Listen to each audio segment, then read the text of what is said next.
Assalamualaikum warahmatullahi wabarakatuh. Alhamdulillahi rabbil alamin. Wabihi nasta'inu ala umurid dunya waddin. Wassalatu wassalamu ala asrafil anbiya'i wal mursalin. Wa ala alihi wa ashabihi ajma'in, amma ba'du. Marilah kita awali perkuliahan administrasi pendidikan pada hari ini dengan bersama-sama membaca basmalah. Bismillahirrahmanirrahim. Apa kabar hari ini semuanya?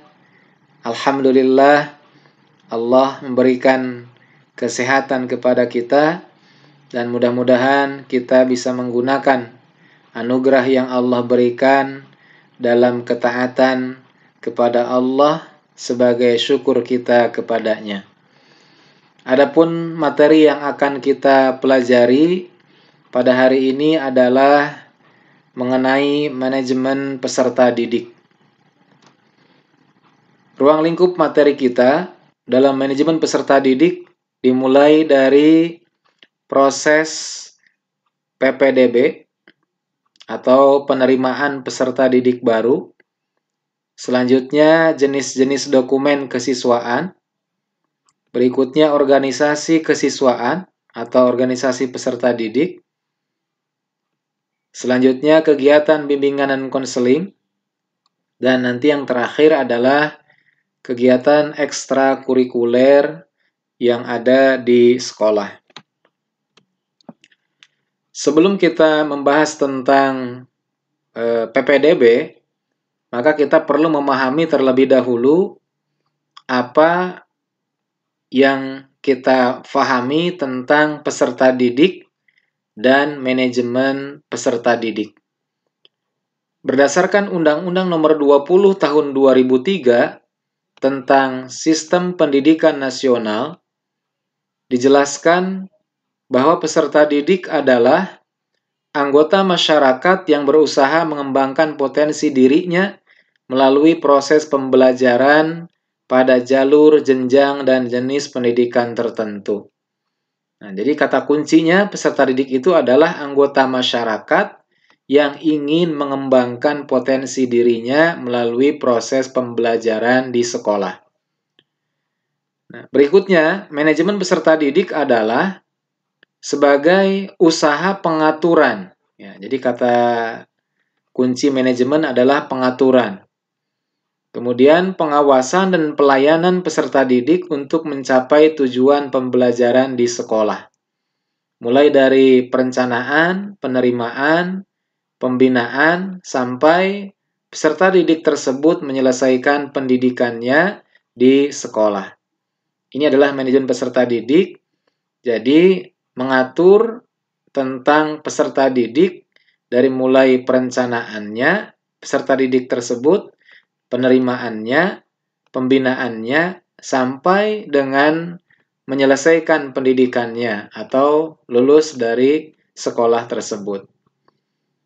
Nah, ada 3 tugas utama dalam manajemen peserta didik.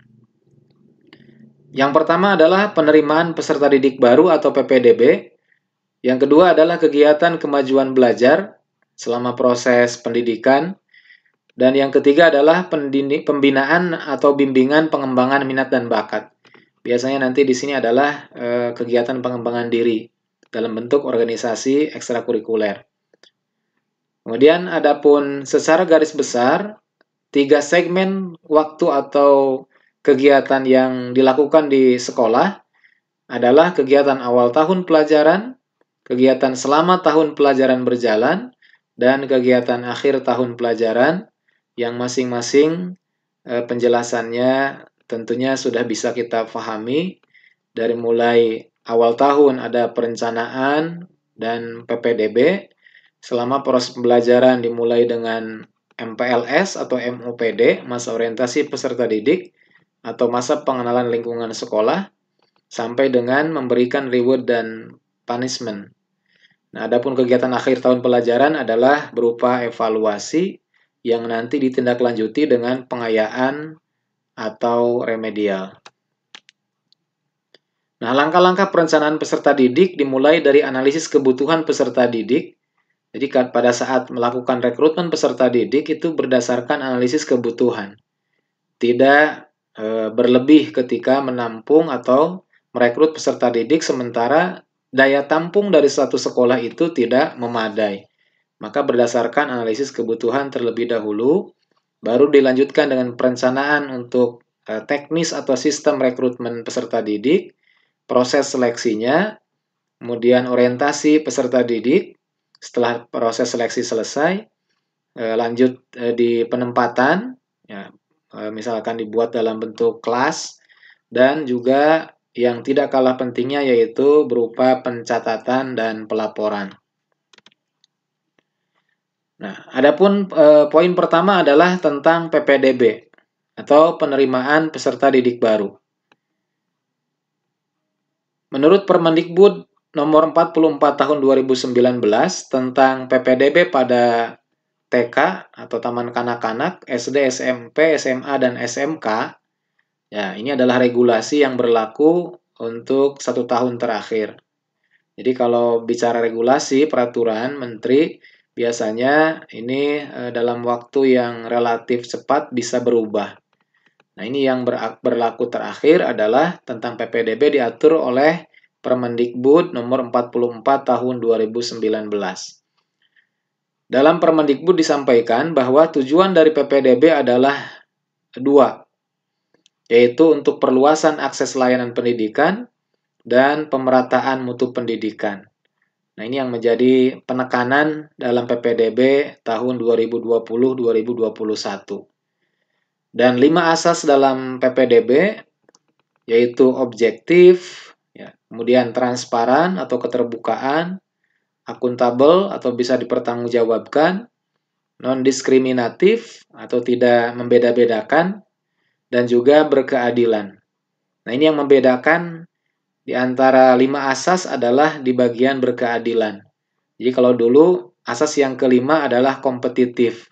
Ketika masih ada sistem ujian nasional, ketika masih ada penseleksian untuk memasuki suatu sekolah favorit, maka berlaku asas kompetitif.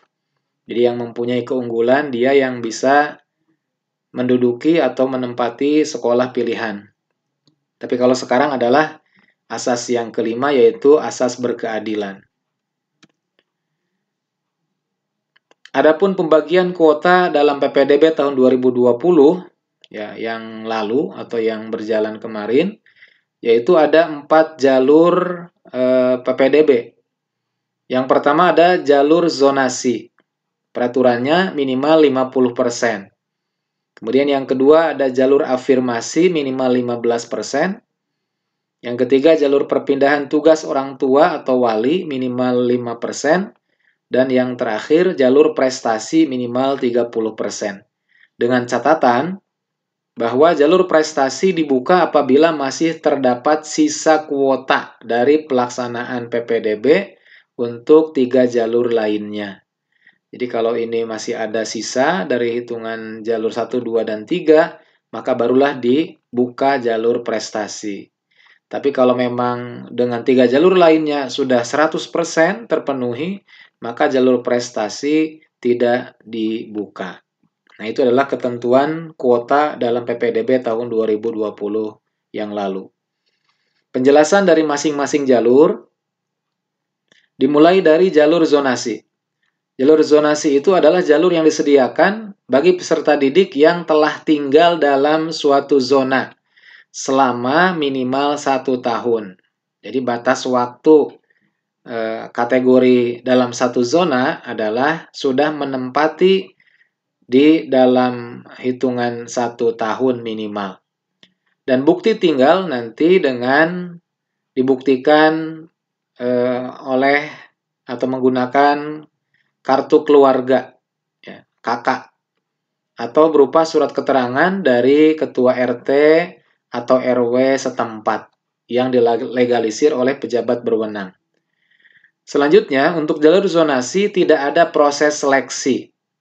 Ya, jadi tidak ada seleksi, baik menggunakan tes langsung atau hasil ujian nasional, hasil ujian sekolah, dan atau bentuk seleksi yang lainnya yang biasa digunakan untuk jalur prestasi. Jadi bebas tes untuk jalur zonasi. Dan jalur zonasi ini juga berlaku bagi siswa disabilitas. Ada 9 sekolah yang tidak memerlukan atau tidak perlu menerapkan sistem zonasi. Ini adalah 9 sekolah non-zonasi. Yang pertama ada sekolah berasrama atau boarding school. Nah, itu tidak perlu menggunakan sistem zonasi. Karena rata-rata kalau sekolah berasrama, calon siswa barunya biasanya tersebar dari daerah-daerah yang bahkan di luar zona sekolah tersebut. Kemudian juga tidak berlaku sistem zonasi untuk sekolah berpendidikan khusus atau sekolah pendidikan khusus. Tidak berlaku sistem zonasi untuk sekolah di daerah yang kekurangan peserta didik. Ya, peserta didiknya sedikit, dipakai sistem zonasi ya semakin tidak dapat peserta didik.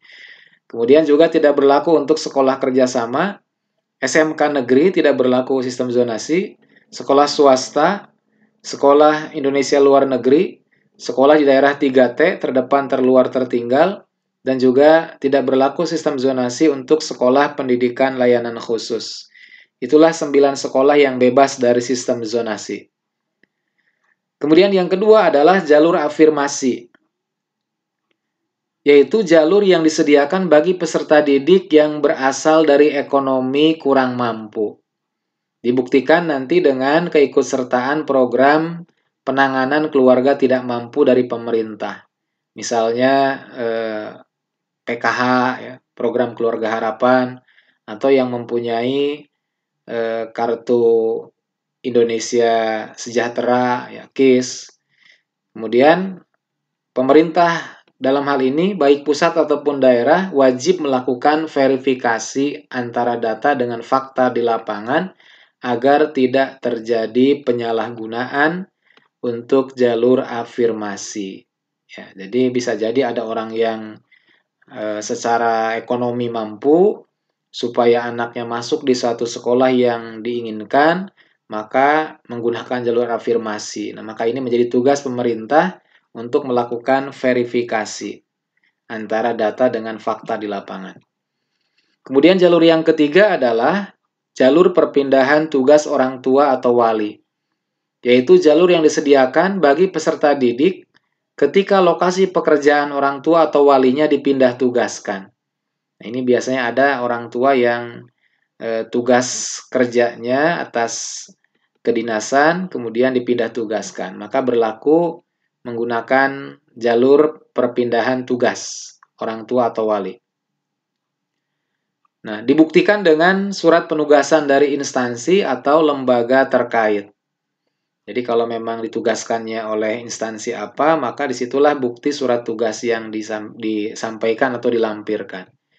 Dan sama halnya dengan yang jalur afirmasi, bahwa pemerintah dalam hal ini, baik pusat ataupun daerah, wajib melakukan verifikasi.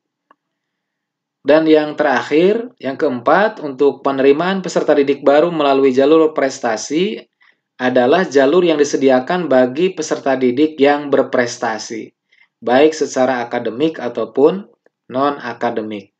Dibuktikan dengan prestasi yang diterbitkan paling singkat 6 bulan dan paling lambat 3 tahun sejak tanggal pendaftaran PPDB. Ya, jadi dihitung dari waktu pendaftaran untuk berlaku kategori prestasi, jalur prestasi adalah paling lambat atau paling lama 3 tahun ke belakang. Dan paling singkat 6 bulan. Dan jalur prestasi ini tidak berlaku untuk pendaftaran calon peserta didik baru pada usia taman kanak-kanak dan kelas 1 sekolah dasar. Nah, itu tidak berlaku jalur prestasi.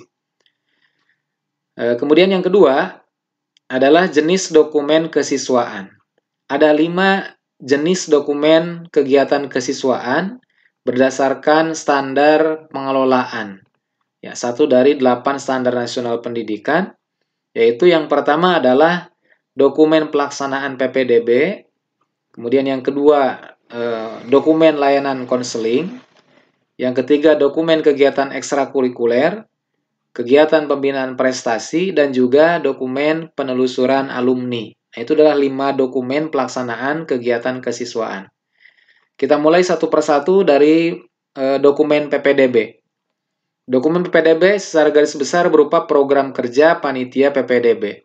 Dimulai dari menyusun proposal, kegiatan PPDB-nya, kemudian berita acara dan notulen rapat panitia PPDB, kemudian melampirkan SK panitia PPDB sebagai legalitas formal dari kepanitiaan, kemudian dokumen jadwal pelaksanaan kegiatan PPDB berikut formulir PPDB-nya dan administrasi lainnya.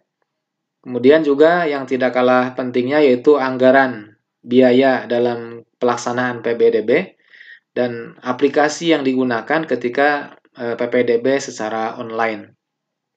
Nah, maka ini adalah dokumen-dokumen PPDB yang harus ada.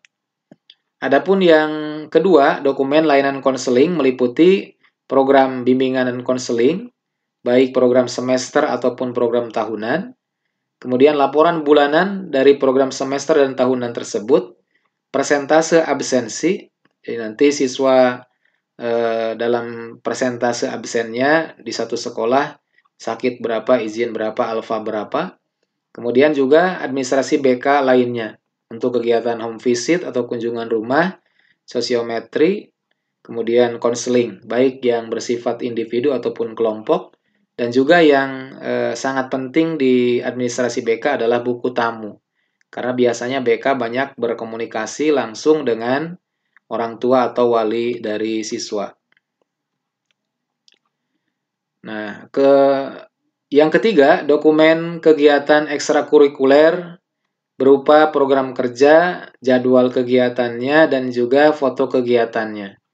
Nah, adapun kegiatan ekstrakurikuler dalam dokumennya nanti disesuaikan dengan jenis ekstrakurikuler yang ada di sekolah tersebut. Yang pasti nanti ada 2 kegiatan ekstrakurikuler. Yang pertama adalah yang wajib, yaitu pramuka, dan lainnya adalah pilihan. Misalkan di sini ada PMR atau Palang Merah Remaja, ada futsal, ada drum band, ada karate mungkin, atau seni, dan lain sebagainya. Kemudian yang keempat adalah dokumen pembinaan prestasi siswa, yang meliputi dari jadwal pembinaannya, kemudian nama pembinanya, bentuk penghargaan sekolah terhadap prestasi siswa tersebut, baik berupa piagam ataupun beasiswa dan lainnya, yang mana berlaku untuk prestasi baik secara akademik ataupun non-akademik. Dan yang kelima adalah jenis dokumen kesiswaan berupa penelusuran alumni.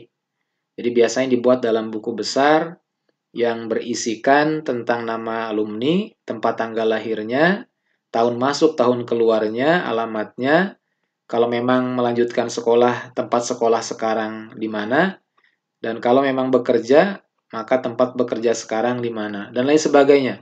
Jadi segala terkait dengan data alumni.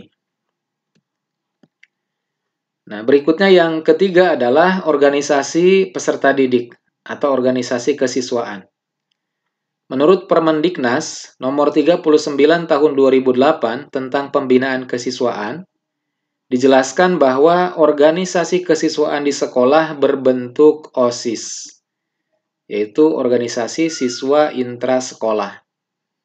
Nah, OSIS secara organis merupakan satu-satunya wadah organisasi siswa yang sah di sekolah. Tidak mempunyai hubungan organisatoris dengan organisasi yang lain di luar sekolah. Kalau kita lihat misalkan organisasi pramuka itu mempunyai hubungan organisatoris dengan organisasi pramuka di luar sekolah. Misalkan dengan kuarcab atau yang ada di atasnya. Ya, biasanya kalau di sekolah untuk pramuka hanya setingkat gudep atau gugus depan. Begitupun dengan organisasi yang lain, misalkan PMR, maka hubungan organisatorisnya dengan PMI, Palang Merah Indonesia, dan lain sebagainya. Nah, jadi nanti OSIS sebagai suatu sistem kehidupan berkelompok siswa yang mana menjalin kerjasama untuk suatu tujuan bersama. Adapun tujuan dari OSIS, secara garis besar ada 3. Yang pertama adalah menghimpun ide, pemikiran, bakat, minat, kreativitas siswa. Yang kedua adalah sebagai untuk mendorong sikap, jiwa, semangat, kesatuan, dan persatuan di antara para siswa. Dan yang ketiga adalah sebagai tempat atau sarana komunikasi menyampaikan ide dan gagasan untuk mematangkan kemampuan berpikirnya, wawasannya, dan juga dalam pengambilan keputusan. Nah, secara garis besar fungsi OSIS ada 3, yaitu sebagai wadah kegiatan pembinaan kesiswaan, yang kedua sebagai motivator, lahirnya keinginan dan semangat para siswa untuk berkegiatan, dan yang ketiga adalah sebagai tindakan preventif, yaitu ikut serta dalam mengamankan sekolah dari segala ancaman, baik ancaman itu dari dalam sekolah ataupun dari luar sekolah yang bersangkutan. Itu adalah fungsi dari organisasi siswa intrasekolah. Adapun materi-materi pembinaan, ini biasanya disesuaikan dengan bidang-bidang yang ada pada organisasi OSIS tersebut. Ada 10 bidang biasanya. Yang pertama adalah bidang kerohanian yang biasa disebut dengan rohis, yaitu materinya tentang keimanan dan ketakwaan terhadap Tuhan Yang Maha Esa, Allah Subhanahu wa taala. Kemudian terkait dengan budi pekerti atau akhlak yang mulia, kepribadian unggul, wawasan kebangsaan, prestasi akademik, seni dan minat bakat lainnya, juga tentang kenegaraan, demokrasi, HAM, pendidikan politik, lingkungan hidup, dan lain sebagainya. Sampai nanti terkait dengan keterampilan berkomunikasi dalam bahasa internasional. Dalam hal ini adalah bahasa Inggris. Mungkin kalau di sekolahnya berupa madrasah, maka biasanya ada pengembangan bahasanya bahasa Arab. Nah, itu adalah organisasi peserta didik dalam bentuk wujud OSIS. Berikutnya, pembahasan tentang kegiatan BK atau bimbingan dan konseling. Nah, terkait dengan bimbingan dan konseling diatur oleh Permendikbud nomor 111 tahun 2014. Dijelaskan bahwa BK adalah upaya memfasilitasi dan memandirikan siswa atau peserta didik dalam rangka mencapai perkembangan yang optimal. Nah, jadi optimalisasi perkembangan peserta didik melalui bimbingan dan konseling. Jadi image bimbingan konseling atau BK yang dahulu kesannya adalah yang bermasalah, siswa yang bermasalah yang dipanggil oleh BK.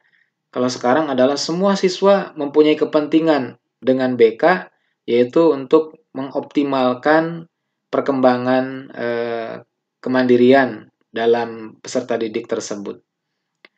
Adapun fungsi layanan BK adalah untuk pemahaman, memfasilitasi penyesuaian, penyaluran, sampai dengan advokasi, ya, pembebasan ketika mempunyai masalah-masalah yang perlu ditangani langsung oleh pihak sekolah. Jadi ini semua adalah fungsi dari layanan BK. Jadi kalau dulu mungkin hanya di bagian fungsinya yaitu fungsi penyembuhan. Ya, penyembuhan itu berarti yang sudah sakit, yang bermasalah, baru dipanggil oleh BK untuk disembuhkan. Ya, tapi yang lebih penting justru adalah bagaimana dari pencegahannya. Jadi supaya tidak terjadi masalah, maka dilakukan pencegahan. Dan juga pengembangan dari semua potensi yang ada pada setiap peserta didik. Adapun asas layanan BK adalah kerahasiaan, ya, jadi tidak membuka aib atau catatan-catatan yang negatif dari suatu peserta didik, jadi menjaga kerahasiaannya. Kemudian kesukarelaan, jadi ketika hadir di BK itu adalah atas inisiatifnya sendiri atau tidak merasa terpaksa. Kemudian ada keterbukaan, jadi tidak ada sesuatu yang disembunyikan atau berbohong. Kemudian juga keaktifan, kemandirian, kekinian, kedinamisan, sampai yang terakhir adalah tutpuri handayani. Jadi ini adalah keteladanan. Adapun 4 komponen layanan BK meliputi layanan dasar, layanan peminatan, layanan responsif, dan layanan dukungan sistem. Dengan 4 bidang layanan BK yaitu layanan pribadi, sosial, belajar, dan karir. Nah, nanti semua ini terkait dengan kegiatan-kegiatan bimbingan dan konseling, nanti ada pembahasan secara khusus di materi berikutnya atau di kelompok yang lain terkait dengan kegiatan bimbingan dan konseling. Kegiatan layanan bimbingan konseling nanti terbagi dua, ada yang di dalam kelas dan ada yang di luar kelas. Untuk yang di dalam kelas, diberikan kepada semua peserta didik dengan tatap muka langsung terjadwal dan rutin setiap kelas mempunyai 2 jam pelajaran setiap minggunya. Adapun materinya disesuaikan dan disusun oleh guru BK dalam bentuk RPL BK.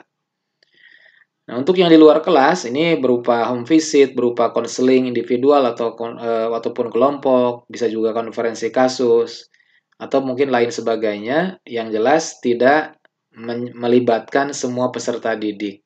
Tapi ini adalah sudah berdasarkan potensi dari masing-masing peserta didik yang berbeda. Yang terakhir adalah kegiatan ekstrakurikuler. Nah, ini diatur oleh Permendikbud nomor 62 tahun 2014 tentang kegiatan ekstrakurikuler.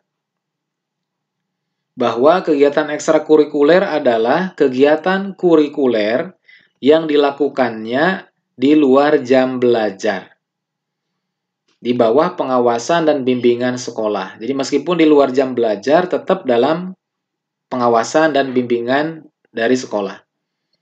Tujuannya adalah untuk mengembangkan potensi peserta didik, kemudian bakat, minat, kemampuan, kemandirian dari peserta didik secara optimal. Jadi sama dengan tadi di sebelumnya terkait dengan tujuan dari optimalisasi potensi peserta didik. Dan adapun yang tadi disampaikan sebelumnya, bahwa kegiatan ekstrakurikuler terdiri dari 2, yaitu ada kegiatan ekstrakurikuler yang wajib, bentuknya adalah pramuka, Praja Muda Karana, dan yang ekstrakurikuler pilihan ini adalah sesuai dengan kebutuhan di sekolah tersebut. Jadi ada yang mungkin cenderung kepada ciri khas dari masing-masing sekolah atau kearifan lokal. Dan untuk kepramukaan, diatur khusus dalam Permendikbud nomor 63 tahun 2014 sebagai ekstrakurikuler wajib. Nah, fungsi dari ekstrakurikuler ada 3. Adalah untuk pengembangan, jadi potensi-potensi atau minat dan bakat peserta didik nanti bisa dikembangkan, ini menjadi fungsi ekstrakurikuler. Kemudian yang kedua adalah untuk sosial, bagaimana antar peserta didik membangun komunikasi antara satu dengan yang lain, itu fungsi sosial. Dan yang tidak kalah pentingnya adalah fungsi rekreatif. Jadi kalau mengikuti kegiatan ekstrakurikuler harus menyenangkan bagi peserta didik. Tidak merasa beban, tidak merasa tertekan. Itu adalah fungsi rekreatif. Jadi mengikuti ekstrakurikuler berdasarkan keinginan peserta didik yang bersangkutan. Sehingga prinsip ekstrakurikuler ada 5. Nah, ini adalah partisipasi aktif. Jadi kalau tadi merasa senang atau menyenangkan ketika mengikuti kegiatan ekstrakurikuler, maka pasti akan berdampak siswa bisa berpartisipasi secara aktif. Kemudian berdasarkan pilihan. Jadi tidak dipaksa atau dikondisikan. Jadi mereka diberikan pilihan di antara sekian banyak ekstrakurikuler yang ditawarkan, maka peserta didik punya hak untuk memilih dari semua ekstrakurikuler pilihan. Kemudian juga bersifat individu, jadi ekstrakurikuler sesuai dengan potensi dan minat bakat masing-masing individu, kemanfaatan sosial prinsipnya, dan juga etos kerja. Disinilah kegiatan ekstrakurikuler harus menjaga prinsip-prinsip tersebut.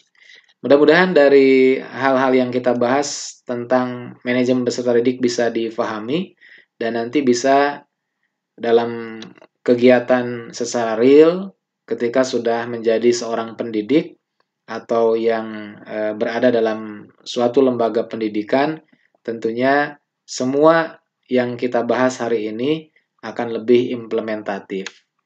Mudah-mudahan bermanfaat. Demikian, Assalamualaikum warahmatullahi wabarakatuh.